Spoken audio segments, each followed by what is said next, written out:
할렐루야. 다 같이 찬송가 275장 찬송 드리겠습니다.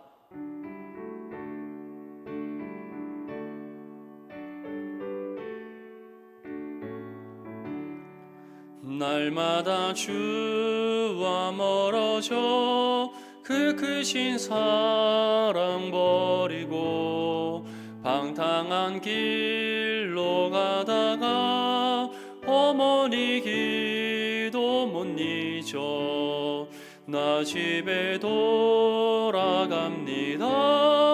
어머니 기도 못 잊어 새 사람 되어 살려고 나 집에 돌아갑니다. 메마른 들과 험한 산 갈 바를 몰라 헤매며 영죽게 된 지경에서 어머니 기도 못 잊어 나 집에 돌아갑니다. 어머니 기도 못 잊어 새 사람 되어 살려고 나 집에 돌아갑니다. 내 죄를 감당하신 주 새 소망 비춰주시니 내 기쁨 정성 다하여 주 이름 찬송하겠네. 나 집에 돌아갑니다. 어머니 기도 못 잊어 새 사람 되어 살려고 나 집에 돌아갑니다. 하나님의 말씀 창세기 42장 21절에서 25절까지 말씀입니다. 창세기 42장 21절에서 25절까지 말씀, 우리 성경과 자막을 보면서 함께 읽겠습니다. 시작. 그들이 서로 말하되 우리가 아우의 일로 말미암아 범죄하였도다.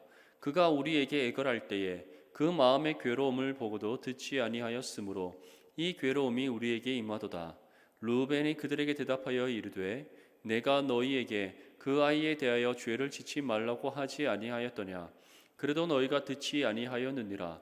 그러므로 그의 핏값을 치르게 되었도다 하니 그들 사이에 통력을 세웠으므로 그들은 요셉이 듣는 줄을 알지 못하였더라. 요셉이 그들을 떠나가서 울고 다시 돌아와서 그들과 말하다가 그들 중에서 시므온을 끌어내어 그들의 눈앞에서 결박하고 명하여 곡물을 그 그릇에 채우게 하고 각 사람의 돈은 그의 자루에 도로 넣게 하고 또 길 양식을 그들에게 주게 하니 그대로 행하였더라. 아멘. 할렐루야. 여러분들은 누군가와 다투고 난 뒤에 화해해 온 적이 있습니까? 화해할 때 그 중요한 조건이 있습니다.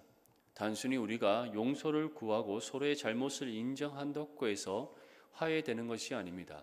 표면적으로는 관계가 회복되는 것처럼 보이고 서로 화해한 것처럼 생각될지 모르나 근본적인 마음의 감정의 응어리들은 풀어지지 못하기 때문이죠. 그렇기 때문에 진정한 화해에 있어서 성립 조건은 사랑이다라고 할 수 있습니다. 우리가 상대방을 향한 사랑의 마음이 있을 때 우리는 그 사람의 잘못을 용서해 줄 수 있게 됩니다. 또는 우리가 자신을 상대방을 향한 상대방의 잘못만을 생각하는 것이 아니라 자신의 실수와 잘못 또한 돌아보게 되면서 인정하게 되고 또 용서를 구할 수 있게 되는 것입니다. 오늘 본문 말씀은 바로 요셉이 자신을 애굽의 노예로 팔아버린 형들을 용서하게 되는 사건이 기록되어져 있습니다. 요셉은 형들로부터 버림받았습니다. 이 사건은 아버지의 사랑을 독차지했던 요셉을 향한 형들의 질투에서부터 비롯되었습니다. 야곱이 가장 사랑했던 아내인 라헬이 낳은 아들이 바로 요셉이었습니다. 가장 첫 번째 낳은 아들이었던 것이죠. 그런데 그 라헬이 이제 요셉의 동생 베냐민을 낳고 난 이에 죽게 됩니다. 그렇기 때문에 요셉을 바라보는 야곱의 시선은 더욱더 극률해질 수밖에 없었고, 야곱은 요셉을 더 사랑할 수밖에 없었습니다. 아내에게 못다 베푼 그 사랑을 그 아내가 처음으로 자신에게 낳아준 요셉에게 온전히 쏟아붓게 되었던 것이죠. 그래서 세마포 옷을 입히고 요셉을 극진히 사랑하며 돌보았던 야곱이었습니다. 그 모습을 바라보았던 형들은 질투할 수밖에 없었고 분노할 수밖에 없었습니다. 왜냐하면 자신의 어머니 레아는 늘 아버지로부터 사랑받지 못했음을 그들이 알고 있었기 때문입니다. 그런데 여기에서 더 나아가 형들이 요셉을 극도로 싫어하게 된 사건이 일어나게 됩니다. 바로 요셉이 꾼 꿈 이야기 때문이죠. 그 꿈을 들은 형들은 요셉을 향하여서 분노의 감정을 갖게 됩니다. 우리가 너의 종이 된다는 것이냐라고 표현할 정도로 그 형들은 그 꿈을 받아들이지 못합니다. 요셉을 중앙에 있는 그 요셉의 집단을 제외한 나머지 주위의 그 형들과 아버지와 어머니의 집단이 요셉을 향하여서 절을 합니다. 그리고 하늘에 있는 별들이 바로 자신의 별을 향하여서 절을 하는 그 꿈을 꾸면서 그 꿈 이야기를 마음에 담아두지 못하고 아버지와 형들에게 말하게 되는 것이죠. 그리고 요셉이 꾸었던 그 꿈 이야기를 통하여서 형들은 이제 더 이상 그 감정을 참지 못하고 요셉을 향한 그 분노의 마음들을 드러내기 시작하였던 것입니다. 어느 날 요셉은 아버지의 부탁을 받고 세겜으로 가게 됩니다. 왜냐하면 그곳에서 형들이 아버지의 양떼를 치고 있었기 때문입니다.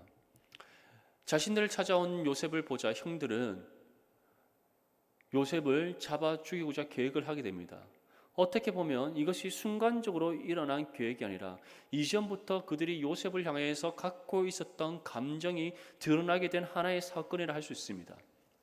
그런데 그러한 악한 계획 가운데 반대했던 한 사람이 있습니다. 바로 그는 장남 루벤이었습니다. 루벤이 요셉을 죽이려고 하는 다른 형제들의 계획을 반대했던 이유는 요셉이 아무리 미워도 그를 향한 분노가 아무리 자신의 마음에 들끓는다 할지라도 그 또한 자신의 아버지의 한 아들이고 자신의 형제였기 때문입니다. 그리고 무엇보다 장남이었던 루벤은 아버지의 마음을 헤아릴 수 있었던 것이죠. 만약에 요셉이 죽을 경우, 그를 잃어버릴 경우 슬퍼할 아버지의 마음을 그는 알고 있었던 것입니다. 그런데 다른 형들은 이러한 루벤의 반대 가운데 이제 루벤이 잠시 자리를 비운 사이 그들이 판 구덩이에 요셉을 집어넣고 그 요셉을 애굽의 종으로 팔아넘기게 됩니다. 이제 종으로 팔아넘겨진 요셉, 그리고 그 이후에 세월이 이제 흘러서 요셉이 총리가 된 그때에 형들이 이제 요셉과 만나게 되는 장면이 바로 오늘 본문에 나오고 있습니다. 야곱 이제 하나님께서 요셉을 통해 주셨던 예언의 말씀처럼 7년 동안의 풍년이 있고 그리고 그 뒤에 7년간 흉년이 있게 됩니다. 가나안 땅에도 동일하게 흉년이 찾아오게 됩니다. 그래서 야곱은 자신의 아들들에게 애굽에 가서 곡식을 얻어올 것을, 먹을 식량을 얻어올 것을 이제 명령합니다. 아버지의 명령을 받은 형들이 이제 애굽으로 곡식을 얻기 위해 찾아오게 되고 그 가운데 요셉을 만나게 되는 것이죠. 형들은 장성한 요셉, 그리고 자신의 눈앞에 총리의 신부로 서 있는 그 요셉이 자신의 동생 요셉인 줄 알지 못한 채 그 요셉을 만나게 됩니다. 반대로 요셉은 자신의 눈앞에 머리를 쪼아리고 곡식을 구하고 있는 자신들의 형들을 보고 그들은 자신의 형들임을 알게 되었던 것이죠. 요셉은 일부러 그 형들에게 정탐꾼이라는, 애굽을 정탐하러 온 그런 정탐꾼이라는 죄목을 뒤집어 씌워서 감옥에 가두게 됩니다. 그리고 너희들이 여기서 혐의를 벗기 위해서는 너희의 형제를 데려가라. 그 중에서 너에게 혹시 가장 막내 동생이 있느냐? 있다라는 그 대답과 함께 그 막내 동생을 데리고 올 것을 요청합니다. 그 막내 동생을 데리고 오지 않는다면 내가 결코 너희를 풀어주지 않을 것이다 라고 말했던 것이죠.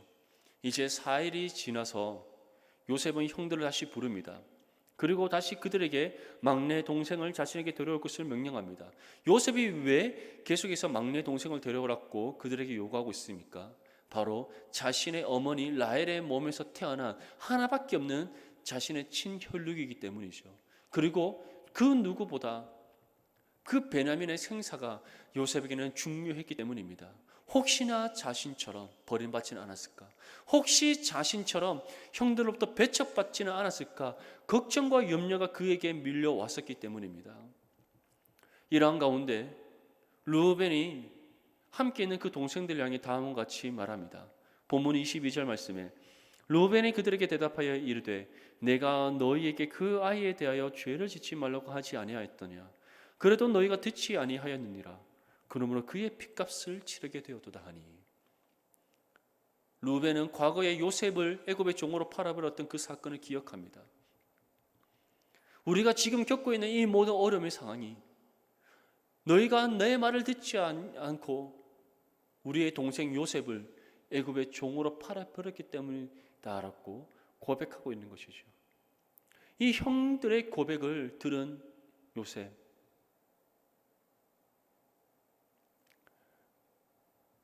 요셉은 형들이 이러한 자신들의 잘못을 뉘우치며 고백할 줄 전혀 생각하지 못했던 것입니다. 그 가운데 요셉이 다음 같은 반응을 보입니다. 본문 23절과 24절 말씀에 그들 사이에 통역을 세웠으므로 그들은 요셉이 듣는 줄을 알지 못하였더라. 요셉이 그들을 떠나가서 울고 다시 돌아와서 그들과 말하다가 그들 중에서 시므온을 끌어내어 그들의 눈앞에서 결박하고. 요셉은 형들의 갑작스러운 잘못에 대한 고백을 듣고 눈물을 흘리게 됩니다. 물론 형들은 요셉이 자신들이 말하는 것을 듣고 있다고 생각하지 못했습니다. 왜냐하면 자신들의 눈앞에 있는 사람은 애굽 사람 그리고 애굽의 총리라고 그들은 생각했기 때문이죠. 지금 눈앞에 있는 총리는 당연히 애굽 사람이기에 자신들의 말과 언어를 듣고 이해할 수 없을 것이다라고 그들은 생각했던 것입니다. 하지만 그들 눈앞에 있는 사람은 애굽 사람이 아니었고 그의 동생인 바로 요셉이었습니다. 요셉은 일부러 형들에게 자신의 신분을 갖추기 위해 그리고 자신의 요셉임을 감추기 위해 통역관을 세워놓았습니다. 그리고 그 가운데 형들이 하는 말들을 다 들었습니다. 자신을 버렸던 그 잘못을 뉘우치며 통곡하는 그 형들의 뉘우침의 고백을 듣자 요셉은 마음이 울컥하였고 형들을 향한 긍휼의 마음을 그가 품게 되었던 것이죠. 그래서 잠시 자리를 떠나 눈물을 흘리고 그 눈물을 다시 닦고 나와서 형들에게 이제 다시금 명령을 하는 것입니다. 시므온은 끌어다가 결박하고 나머지 형들은 이제 떠나가서 자신들의 집으로 돌아가서 베냐민을 데려올 것을 명령했던 것입니다. 하나님께서는 이처럼 우리가 누군가가 우리에게 잘못을 뉘우쳐서 고백함으로 우리가 용서해 주기보다 우리가 먼저 상대방을 용서해 줄 수 있기를 원하시는 하나님이신 줄 믿습니다. 형들은 지금 요셉이 자신들의 말을 듣고 있다고 생각하지 못하고 있습니다. 자신들이 잘못을 뉘우치고 있다는 사실을 지금 아무도 모를 것이다라고 생각하고 있었던 것입니다. 왜냐하면 자신들의 눈앞에 보이는 총리는 자신들이 동생 요셉이라 생각하지 못했기 때문이죠. 하지만 요셉은 형들의 모든 뉘우침을 듣고 있습니다. 그리고 그 가운데 이제 형들을 향한 용서의 마음을 갖게 되었다는 것이죠. 하지만 반대로 생각해 봤을 때 그 용서의 마음을 누가 허락하셨습니까? 바로 하나님께서 허락하셨다는 사실을 기억할 수 있기를 바랍니다. 진정한 화해는 사랑에서 비롯됩니다. 만약에 요셉이 형들을 사랑하지 않았다면 형들이 아무리 잘못을 뉘우친다 할지라도 자신의 굳어져 있는 마음의 응어리들을 풀어내지 못했을 것입니다. 용서해 주지 못했을 것입니다. 형들을 향한 긍휼의 마음을 품지 못했을 것입니다. 하지만 형들을 사랑하는 마음이 요셉에게 있었기에 그 사랑하는 마음 가운데 하나님께서는 응어리진 요셉의 마음을 풀어주시고 형들을 향해 긍휼의 마음을 품게 하시며 용서하게 하셨다는 사실을 기억할 수 있기를 바랍니다. 지금 혹시 풀지 못한 마음의 응어리가 있습니까? 용서하지 못한 누군가가 있습니까? 그 사람을 향해 먼저는 하나님 앞에 사랑의 마음을 품을 수 있도록 기도하시고 그 사랑의 마음 가운데 마음의 응어리를 풀어낼 수 있도록 하나님 앞에 기도할 수 있기를 바랍니다.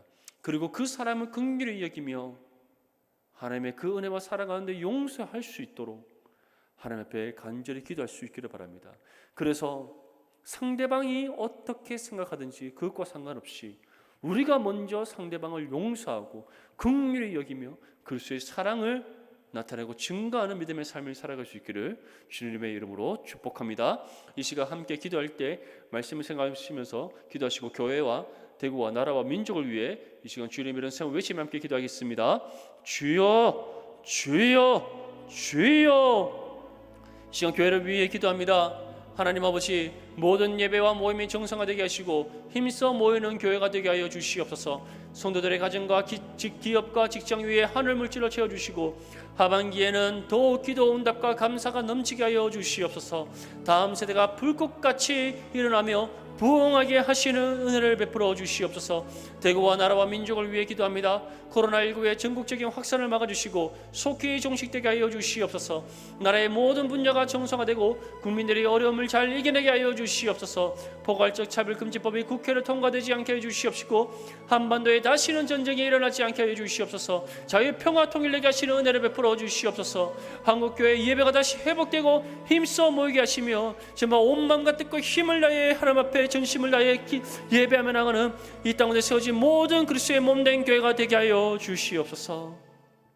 하나님, 오늘 요셉이 형들을 긍휼히 여기고 용서해 주었던 같이 우리 또한 주님의 그 사랑 가운데 모든 마음의 의무들을 풀어내게 해주시고 상대방을 긍휼히 여기고 용서하는 믿음의 삶을 살아갈 수 있도록 도와주시옵소서.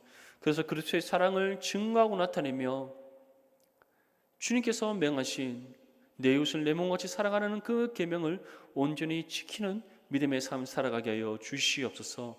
주어진 하루의 삶 믿음으로 온전히 승리케 해주시고 오직 주의 영광을 위한 믿음의 삶이 되게 하여 주시옵소서. 예수님의 이름으로 기도드립니다. 아멘. 사랑하는 성도 여러분, 오늘 하루의 삶 가운데도 말씀 가운데 믿음으로 승리하시고 그리스도의 사랑을 실천할 수 있기를 축복합니다. 감사합니다.